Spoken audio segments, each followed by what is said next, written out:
Welcome to the Full Moon Film Buff, episode 171. We're going to discuss the 1988 film Red Riding Hood. I watched this on Amazon Prime. I had not seen this before. As always, we begin with the prominent crew and cast. You can find links to a more complete credit list in the show notes. The film was directed by Adam Brooks, written by Carol Lucia Citrina, while the Brothers Grimm were given credit. Special effects supervisor was John Hargreaves. Adam Brooks is a film director and actor. His greatest success was as a screenwriter, penning the romantic comedies French Kiss, Wimbledon, and Bridget Jones' The Edge of Reason. He achieved his biggest recognition for writing and directing the romantic comedy Definitely Maybe, starring Ryan Reynolds. Carol Lucia Citrina is a screenwriter who did 3 fairy tale adaptations for Canon Films in the 80s, Beauty and the Beast, Red Riding Hood, and Puss in Boots. She also worked on a couple of TV series. John Hargreaves only did effects on this film and Canon's Beauty and the Beast. The cast includes Amelia Shankly as Lene, Isabella Rossellini as Lady Jean, Craig T. Nelson as Godfrey and Percival, and Rocco Sisto as Dagger. Amelia Shankly was a child actress in film and television during the 80s. Isabella Rossellini is cinema royalty, the daughter of 3-time Oscar-winning Swedish actress Ingrid Bergman and neo-realist Italian director Roberto Rossellini. She carved out a remarkable career across multiple disciplines. She made her film debut in Vicente Minnelli's A Matter of Time in 1976, which also starred her mother. Her breakthrough came in David Lynch's Blue Velvet in 1986. This collaboration with Lynch continued with Wild at Heart. Her modeling career was equally distinguished. Once the highest paid model in the world, she became famous for her 14-year tenure as the face of Lancôme, becoming an icon of beauty and elegance throughout the 80s and 90s.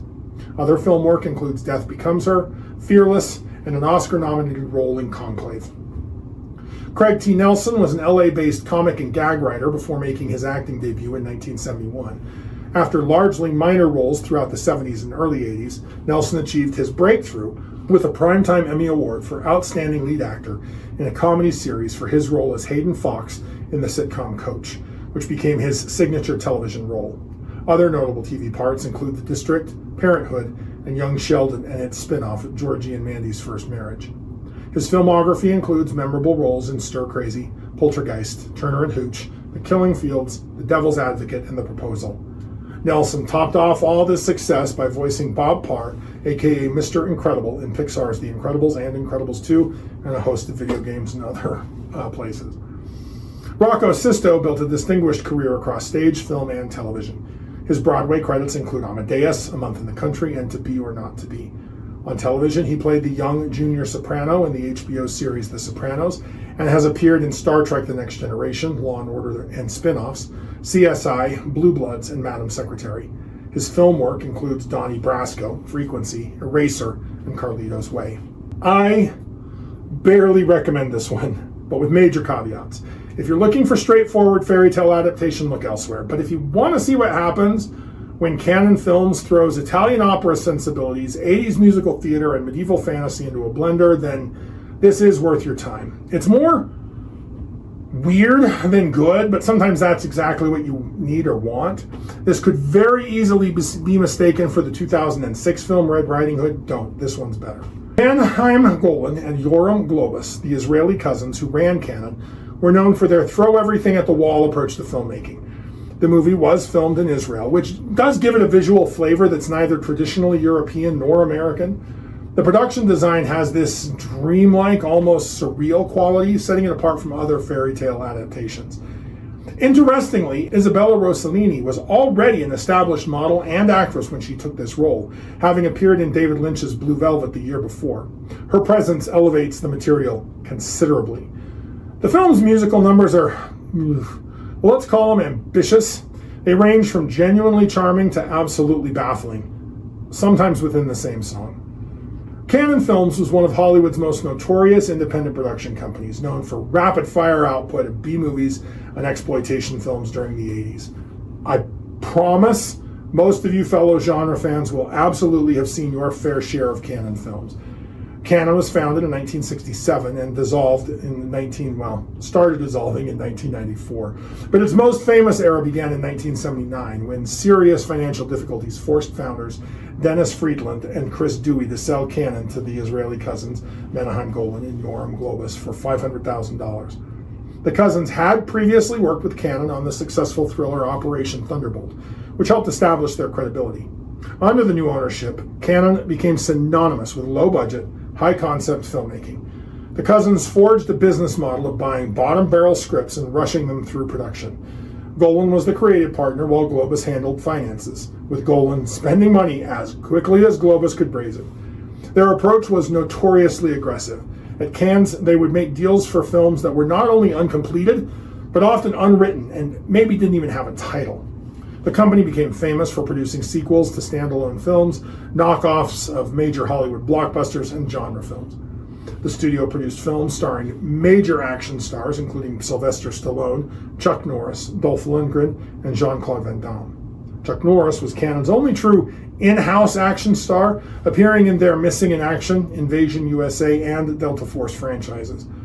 Among the top-rated Cannon films are Runaway Train, Mona Lisa, Bloodsport, Life Force, and Barfly. Their output included everything from martial arts films to science fiction B-movies. Cannon's questionable financing practices eventually caught up with them, and by 1986, rumors of bad accounting had led to an SEC investigation. The company officially filed for bankruptcy in December of 1994. Most of the Cannon film library was eventually acquired by MGM through the MGM Path merger in 1990, giving the Classic Studio control over hundreds of low-budget cult films that continue to find audiences today. Cannon films remain a fascinating case study in independent filmmaking, representing both the entrepreneurial spirit and the financial recklessness that characterized much of the 80s Hollywood's fringe operations. So let's cover the synopsis. Lene gets lost in the forest looking for elves. A wolf tracks her but slinks off when the woodsman, old Peter, rescues her. Oh, this is a musical. Joy. Lene lives in the forest with her mother, Lady Jean. Lord Godfrey rules in place of his missing twin brother, Lord Percival. 7 years have passed without Percival's return from the war, so Jean can legally remarry. Godfrey wants her to remarry him. She would really rather not. Godfrey is a tyrant who has clearly studied at the Machiavellian school of politics. Godfrey also sold his heart and soul to obtain a servant, Dagger, who can transform into a wolf. Dagger is a spy and assassin. Jean's mother is Nanny Bess, who seems to be some kind of witch. It is strongly implied that the Red Riding Hood she makes for Lene has magical protection spells cast upon it. Nanny Bess is also the one filling Lene's head with stories about fairies. Godfrey insists that Percival is dead, but Percival is very much not dead and shows up at Nanny Bess's cottage. She warns him that Godfrey has turned evil, but good-hearted Percival just cannot believe that is true. It is true. Godfrey sings a whole song about it. He tasks Dagger to learn who in the land has magical powers and to kill them. Dagger tries to extract that information from Jean and the maid, but the villagers drive his wolf form off with arrows and axes. So he turns his attention to Lene. While Percival rounds up loyal men to help him retake his castle, Jean sends Lene to take supplies to Nanny Bess. Dagger approaches Lene in the forest. Innocent Lene spills the beans about Nanny Bess's magic and tells Dagger how to find her grandma. Dagger sets off at once. Luckily, Nanny Bess is a badass who gives Dagger the slip and flees. Dagger puts on her nightgown and hides. When Lene arrives, he uses the disguise to lure her close. He bites her, transforms into a wolf, and leaps at her. Nanny Bess finds Percival and his ragtag band. Godfrey is done asking Jean to marry him. He arrests her and hauls her off to his castle. Percival finds Dagger and cuts him open to rescue his daughter, Lene. Dagger, of course, dies in the process. Everyone gathers at the castle. Percival deposes Godfrey, reunites with Jean, and reclaims his title. Godfrey is exiled. As he leaves, he transforms into a wolf and runs away. Finally, Lene gets to see a fairy. The werewolf transformation effects are, well, they're 1987 Cannon film effects. Think community theater with a slightly higher budget. The wolf costume looks like something you'd see at a Renaissance fair, but there's a certain charm to its handmade quality. Most of the time, Dagger transforms off-screen or with a poor quality early attempt at computer morphing of the image. Also, it's implied, outside of one notable exception, that he's either a wolf or a man. There's no hybrid form. Except, well, for the critical scene after Dagger has eaten Lene and her father comes to rescue her, they had a real problem here. Dagger had to be able to talk, but there's no money or precedent for the hybrid form. So they built an unfortunately cheap-looking puppet that was, by far, the worst werewolf-related part of the film and brought the overall quality down. Now, the film takes significant liberties with both Red Riding Hood and the werewolf mythology. The transformation here is magical rather than biological. This isn't about the curse of the full moon, but it's about a supernatural bargain struck with evil forces. The wolf isn't a cursed human, but rather a supernatural servant, more like a familiar or demon than a traditional lycanthrope. The absence of silver bullets, full moons, or any traditional werewolf elements make this film more like a fantasy creature than a horror monster. The wolf's ability to take human form at will aligns it more closely with shape-shifting folklore from various cultures rather than European werewolf traditions. As a quick note, the film really does feel like half Little Red Riding Hood and half Robin Hood. Throw those two stories into a blender and out comes this film. So let's talk about good and evil twins in pop culture. This archetype has captivated audiences across centuries of storytelling. From ancient mythology to contemporary cinema, this narrative device explores an enduring philosophical question. Are we inherently good or evil? Or do our choices shape our moral destiny? This film explores this theme through its doppelganger motif, illustrating how power can corrupt and how identical origins can lead to divergent moral outcomes. The good versus evil brothers trope has deep roots in literature and mythology, from the biblical story of Cain and Abel to Shakespeare's The Comedy of Errors.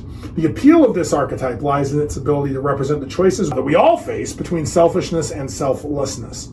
When twins share identical genetics, upbringing, and any extraordinary abilities, their divergent paths become striking, forcing audiences to confront uncomfortable questions about their own potential for both heroism and villainy. The 1989 adaptation of Red Riding Hood explores this theme through Nelson's dual role as the noble Percival and the villainous Godfrey. By casting the same actor in both roles, the filmmakers create a literal representation of two paths a person can take, emphasizing that the difference between good and evil often comes down to crucial moments of choice. Percival represents righteousness and sacrifice, using his position to protect the innocent and to maintain justice. In stark contrast, Godfrey embodies unchecked ambition, actively choosing evil and making deals with supernatural forces to maintain his rule.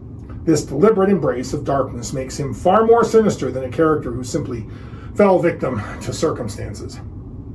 Godfrey's Faustian bargain represents the ultimate corruption, the abandonment of human moral constraints in pursuit of power, suggesting true evil requires a conscious rejection of goodness. The fact that Percival and Godfrey are identical twins raises questions about whether evil is inherent or chosen.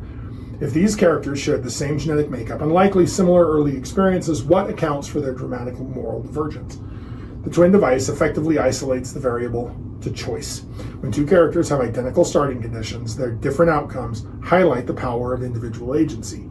Percival's nobility and Godfrey's corruption become testimonies to the human capacity for both transcendence and degradation, suggesting that we all possess the potential for both good and evil. The enduring popularity of the good versus evil twin archetype speaks to its continued relevance. It reminds us that the capacity for both good and evil exists within every individual, and that it's our choices, rather than our circumstances, that ultimately define our character.